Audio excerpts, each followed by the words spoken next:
আসসালামু আলাইকুম। Botanic haven চ্যানেলে সবাইকে স্বাগতম। আশা করি আপনারা সবাই ভালো আছেন। আজকে আমি আপনাদের সাথে মরিচ গাছের ভিডিও শেয়ার করব এবং মরিচ গাছে আমি একটি স্পেশাল সার প্রয়োগ করে দেখাবো। এই সারটি ব্যবহার করলে বারান্দা এবং ছাদ বাগান দুই জায়গায় প্রচুর পরিমাণে মরিচ হবে।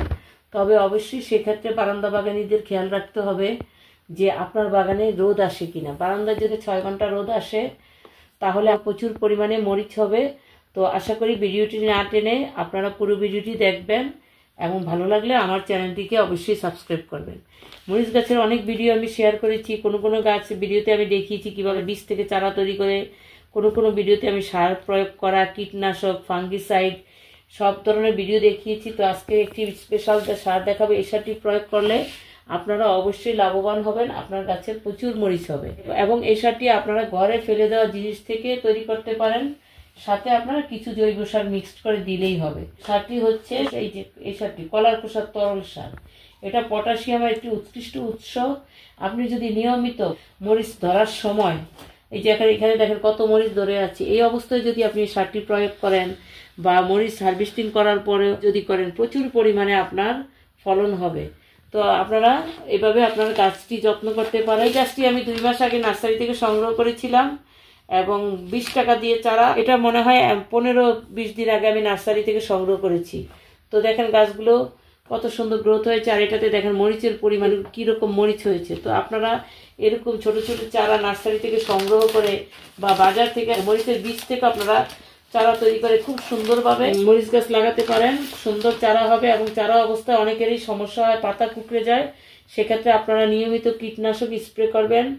কীটনাশক হিসেবে আপনার নিম তেল, রসুন ভেজানো পানি, তারপর হলুদের গুঁড়ো, অ্যালোভেরা জেলের নির্যাস, তারপর ইমিটাফ, এই ধরনের অনেক ধরনের কীটনাশক আছে। ইমিটাফ এটা হচ্ছে রাসায়নিক, এটা আমি সবসময় ব্যবহার করি। এটা মরিচ গাছের জন্য খুব ভালো উপকার করে, তো এটাও ব্যবহার করতে পারেন। এই কীটনাশকগুলো যদি আপনারা নিয়মিত ব্যবহার করেন, সাথে ছত্রাকনাশক হিসাবে ফাঙ্গিসাইড ব্যবহার করেন, তাহলে আপনার গাছের পাতা কুঁকড়াবে না এবং আপনার গাছে প্রচুর মরিচ হবে। এবং অবশ্যই আপনারা মরিচ গাছগুলো রোদে রাখবেন। আর এখন এই যে সারটা, এখানে 3টা কলার খোসা আমি 3 দিন পানিতে ভিজিয়ে রেখেছি। কলার খোসা আপনি ছোট ছোট করে কেটে দিতে পারেন বা এভাবে বড় করে দিলেও সমস্যা নাই। এটা খুব ভালো পটাশিয়াম কাজ করে। আর এখানে কলাও আছে একটু, এই যে এখানে আস্ত কলাও দিয়ে দিয়েছি। আর সাথে আমি কি দিব, ভার্মি কম্পোস্ট, যেটা কেঁচো সার। এটার পরিবর্তে আপনারা গোবর সার, কিচেন ওয়েস্ট কম্পোস্ট বা পাতা পচা সার যেটাই দেন, কোনো সমস্যা নেই। এখানে আমি গাছগুলো অনেক ছোট সাইজের গ্রো ব্যাগে, তো সার খুব বেশি দিব না, 3-4 চামচ করে দিব ভার্মি কম্পোস্ট।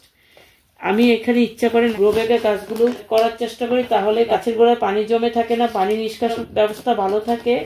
আমার কিছু কিছু মরিচ গাছ আছে প্রায় সারা বছরই মরিচ হয়। বাজার থেকে কেনা ক্যাপসিকাম আনি, ওই ক্যাপসিকামের বীজ থেকে আমি চারা তৈরি করি এবং ওই গাছগুলোতে প্রচুর পরিমাণে ক্যাপসিকাম হয়। ওই ভিডিও আমার চ্যানেলে আছে, আপনারা ইচ্ছা করলে দেখে নিতে পারেন। এভাবে আমি ভার্মি কম্পোস্ট দিয়ে তার উপর আমি এই সারটা আপনারা অনেকে মিশিয়ে দিতে পারেন, সমপরিমাণ পানি মিশিয়ে দিতে পারেন, অথবা সরাসরি দিলেও কিছু হয় না। যে আমি এখানে সরাসরি দিয়ে দিব, যেহেতু এখন এটার গ্রোয়িং সিজন এবং মরিচ আসছে গাছে। আবার কিছু মরিচ আজকে হারভেস্ট করে ফেলবো, তাহলে নতুন করে আবার মরিচ ধরবে। তো পটাশিয়াম খুব দরকার এই মুহূর্তে। আর পটাশিয়াম যদি নিয়মিত গাছে দেওয়া হয়, তাতে গাছে মরিচের ফুল কখনো ঝরে পড়ে না। অনেকের এই সমস্যায় মরিচ গাছে ফুল আসে, ফুলগুলো ঝরে পড়ে, আবার পাতা কুঁকড়ে যায়। আপনারা যদি উচ্চ পটাশিয়াম যুক্ত খাবার গাছে প্রয়োগ করেন, তাহলে আপনার গাছে একটি পাতাও কুঁকড়াবে না এবং প্রচুর ফলন হবে।